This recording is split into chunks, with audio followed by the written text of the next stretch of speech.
Hi, you're about to watch a really great video about a really awesome movie that you would super enjoy. Enjoy the video. Stay tuned. Hi, I'm Julie, writer and director of the indie nerdy comedy Geek Less Punk. Thank you so much for watching my video, and today I'm going to be talking about, or tonight, I'm going to be talking about my favorite holiday movie. I'm going to do this fast because it's kind of late. Alright, so, one thing I wanted to say is that last week I went to LA for the first time, Los Angeles. I had the time of my life. On a scale of 1 to 10, as far as how awesome it was, 10 being like super awesome, I thought it was going to be a 9.5, but it was actually more, I would rate it at 5 billion. I had so much fun. Okay, I was only there like 3 days, 2 nights. Okay. Here's what happened. I went to LA. I was super safe. I had a mask and all that kind of stuff. So I came back. I was fit as a fiddle. And then, like a couple blocks from my house, I had breakfast this past Sunday with my friend, my dear friend. She had like the sniffles, like basically a common cold. I love her dearly. And I got a cold from her. In a couple of days, I'm going to Colorado just to hang out with my family. So I'm going to wear a mask. I was already going to wear a mask. But I got sick 3 blocks from my house. I didn't catch anything in LA, but I caught stuff in my house. I mean, I caught stuff like 3 blocks away from my house. Okay, so, or whatever, you know what I'm saying, so close to my house. So, anyway, my voice sounds a little bit funny, sorry about that, but bear with me, because this is going to be a quick movie review. Okay, so my favorite holiday movie, is a movie called Joyeux Noel. That's French. I don't speak French, but it's a lovely language. Here's what happened. One of my friends is going to have to spend, Christmas alone, or the holidays alone. Oh, also, shout out to Kwanzaa, shout out to Hanukkah, shout out to all positive expressions of spirituality and religion, and also shout out to LGBTQ people, since I'm pretty much gay, blah, blah, blah. Okay. Okay. So one of my friends is going to have to spend Christmas alone because basically her family, they're kind of assholes, they're kind of homophobic, blah, blah, blah. Not to talk shit, but anyway, I'm going to keep this video positive, but she got herself a Nintendo Switch, and I would totally hang out with her and have the time of my life with her on Christmas, but I'm going to Colorado, and I see my family about once a year, so I'm going to Colorado to hang out with my family, but my sister and, brother-in-law, nieces, that kind of thing. Okay, but I wanted to bring up the movie Joyeux Noel. Hopefully I'm saying that right.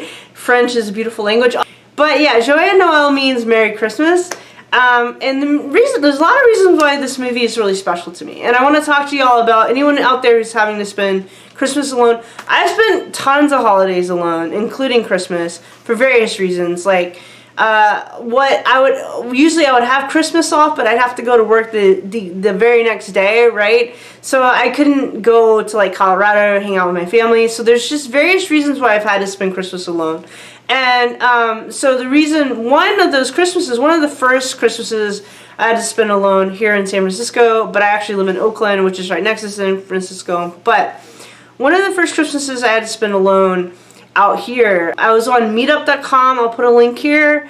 Not sponsored, but meetup.com is a really great way to make friends, like legit. So meetup.com, it was Christmas, is one of the first Christmases I spent alone here in San Francisco because of work, blah, blah, blah. I had to stay here. And so on meetup.com, on Christmas Day, they were having a meetup. It was a foreign film. They were showing a foreign film, or an international film, Joyeux Noel, French for Merry Christmas.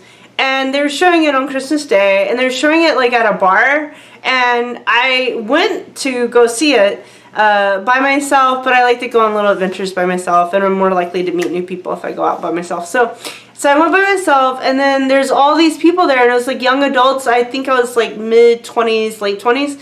So basically what was cool about it is there's all these people who, to me, also had nowhere to go for Christmas or the holidays.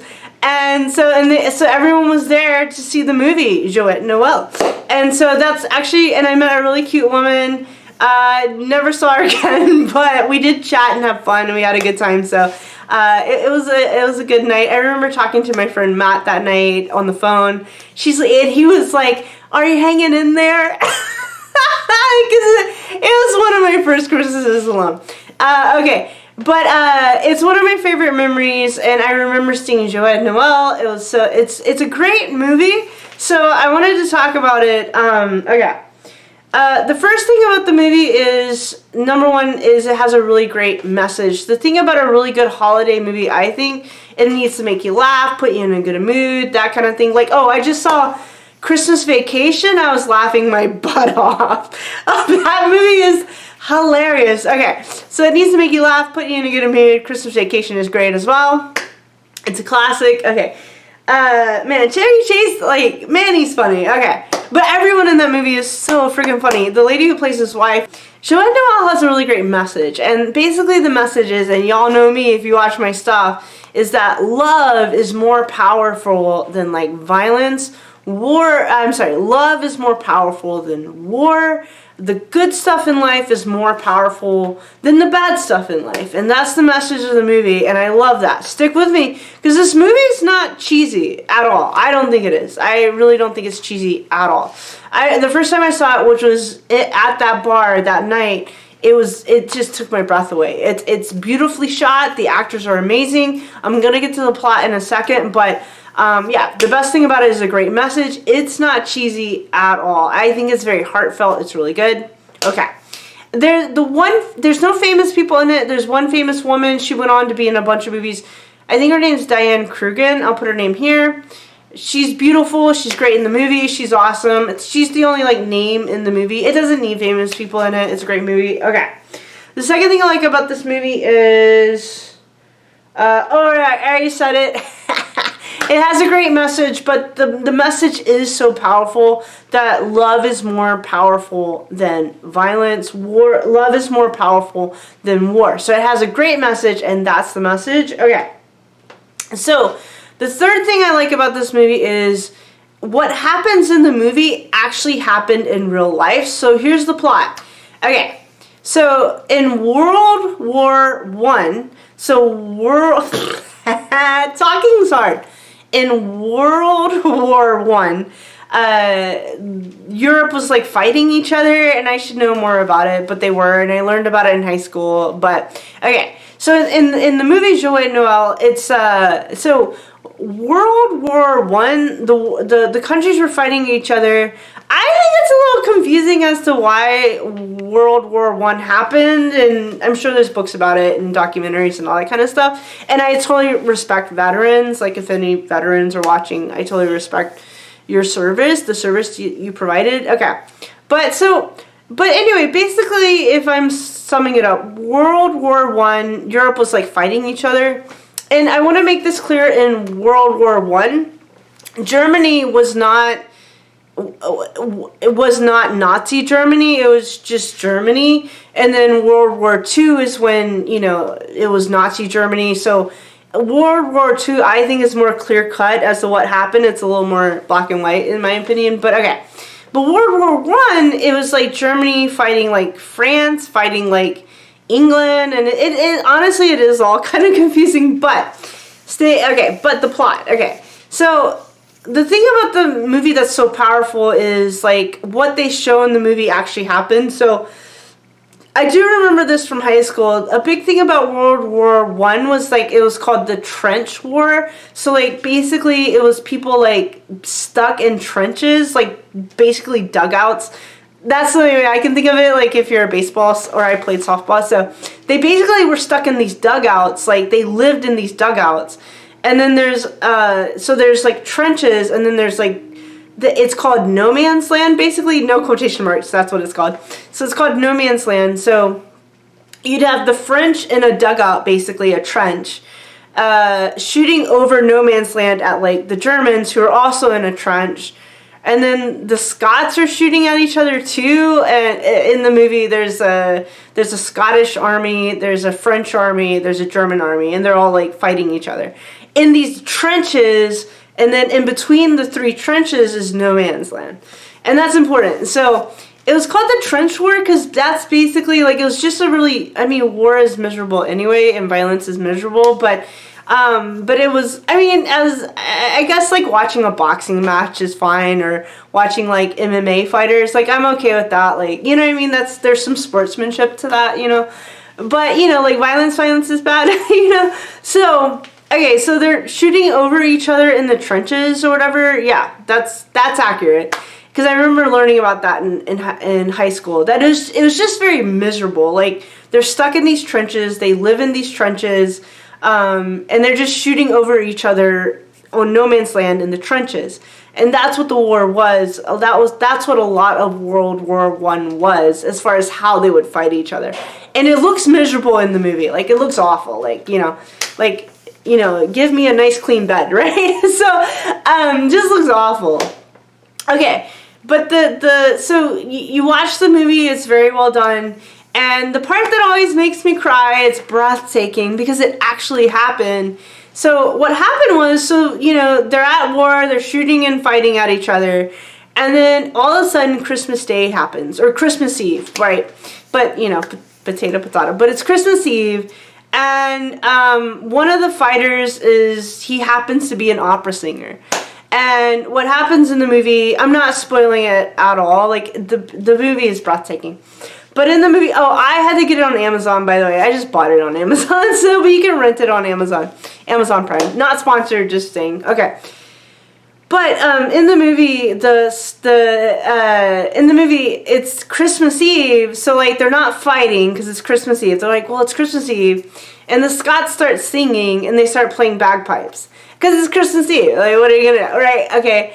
And then the Germans hear them singing. They're like, well, it's Christmas Eve. They're singing. But then there's an opera singer in the German trenches. And he starts singing opera. And he sounds great. He's a professional opera singer. And this is a true story, too. For some reason, the German army higher-ups, they sent all these mini Christmas trees to the Germans in the trenches. And they're like, what are we going to do with these? Okay. Okay. So, but this actually happened. So this part in the movie always makes me cry, and I think it's so powerful. The opera singer, he takes the Christmas tree, and he stands up, and he goes on no man's land, which is dangerous. Someone could shoot him, right? Like, literally the day before, everyone was shooting at each other over no man's land. But the German opera singer, he grabs a Christmas tree. Again, this is World War I. And he starts singing this beautiful opera song. And he starts walking across no man's land. He gets to the middle. He holds up the Christmas tree. And then he puts it down. And the French are staring at him. The Scots are staring at him like, WTF. Like, what? Okay.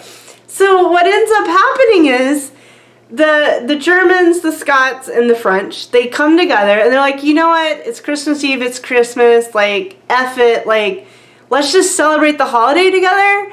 And it's bananas because they were literally just shooting at each other the day before.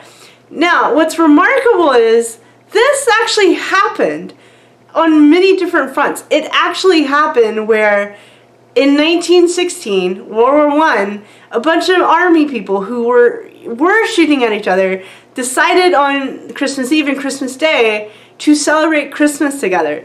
So the French, the Scots, and the Germans, all, again, this is World War I, all walk across no man's land, sit together, they give each other chocolate. The Germans have chocolate, the French have champagne, the Scots are playing really good music on the bagpipes, and they celebrate Christmas together. And it's just quite remarkable. And then, it's just a really beautiful film, and it actually happened. People actually did this, and I just think that's amazing. Okay, so I'm not ruining it at all. You have to see it because it's just so beautifully shot. It's such a powerful film. So when they celebrate Christmas together, and then the next day they actually start like helping each other out a little bit, like making sure each other stays alive, like the French, the Scots, the Germans, like, hey, our higher ups are gonna try and do this and this. Okay, well, our higher ups are they're trying to keep each other safe. So then what we also come to find out after this is that they write letters like, oh, I celebrated Christmas and with the enemy and like la la la, and it was amazing and la la la. And the higher ups read these letters and they didn't like it because the higher ups wanted everyone to keep fighting each other. So what the movie shows is, on one hand, in my opinion, how powerful love is, because you had three different armies showing love and generosity and kindness to each other. So it shows the power of love, and I think that's beautiful. And I think that's what the holidays are trying to remind us, all of us, of how to be loving and kind and good. But it also shows how much opposition there can, like, legit be against love. Because what you see is, with the letters and all that, you see that each army afterwards gets severely punished and yelled at by their higher ups, like, how could you fraternize with the enemy and la la la. And they're saying, well, the enemy, they're not that bad, they're just people. So, but it just shows how stupid and horrible war is, which it is. I'm oversimplifying, but it is. But it shows love is powerful, but it also shows how powerful the opposition to love can be. And you see that in the film. I'm not spoiling anything because it's just such a powerful movie. But there is one part where it's the end, and it's the German army, and they get in a train, and they're getting yelled at, like, how could you fraternize with the enemy? And one of the soldiers has a harmonica, which he had played when everyone celebrated Christmas together. And the higher up, he takes the harmonica, he throws it down, and he stomps it with his foot. And that's right, that's hatred coming down on love or music or anything that's good. And then the higher up, he gets out and he's like, you guys are going off to whatever. They're going on to a different assignment. But they start singing a song that they learned from the Scots. And they just start singing the song, and the song's all about people being good to each other. And it's just, as the train goes away, they start humming this song. And the guy who is yelling at them is like, how dare they, but, you know, it's too late. But the message of that, in my opinion, is that love is powerful, love is strong, and when he broke the harmonica, fine, he broke the harmonica, but he didn't break their spirit as far as them singing this song. As far as the spirit of love and kindness and peace, he didn't kill their spirit. He broke the harmonica, but he didn't break their spirit. So the movie is really good. It's really powerful. It's called Joyeux Noel. I didn't give anything away. Like, even me describing it doesn't begin to really show, like, how powerful the movie is. And what's so powerful about it, it actually happened. These armies came together on Christmas Day and broke bread together and showed peace and love. And I think that's awesome. So, alright, so I totally recommend Joyeux Noel. Anyone out there who's having to spend your holiday alone, just understand that you're not really alone. I believe that either God or the universe or whatever you believe in is with you. You're never alone. You're truly loved. You're truly cherished. I've spent some holidays alone, so hang in there. You're going to find your people. You're going to find your folks. Like, it's all, I don't know, I said that funny, but you know what I'm saying? Everything's going to be awesome. You're going to get lots of hugs and awesomeness in your future. So, listen, if you're spending the holiday alone, treat yourself to awesomeness, treat yourself to amazingness, and then treat yourself to a really great movie, Joyeux Noel, Merry Christmas, or Happy Holidays. Thank you so much for watching. You're super awesome. You're amazing. Just have the time of your life during the holiday, whether it's you or get a cat or a dog. I don't know. Do it. But treat yourself this holiday. You deserve it. You deserve a good time. Alright? Love and joy to everybody. Y'all are amazing. I'm Julie Kerr, writer and director of the indie nerdy comedy Geekless Punk. You can learn more about me at my website right here. If you join my email list, you'll get discounts. If you join my email list, you'll get access to a free mini course called Productive Creativity, how to finish your creative projects faster. I completed an entire feature film. It's super funny and awesome. You can totally check it out on my website. Thank you so much for watching. Be good to yourself. You're awesome. You're amazing. And you have really great things coming to you in your future. Have a great holiday. Love y'all. Bye.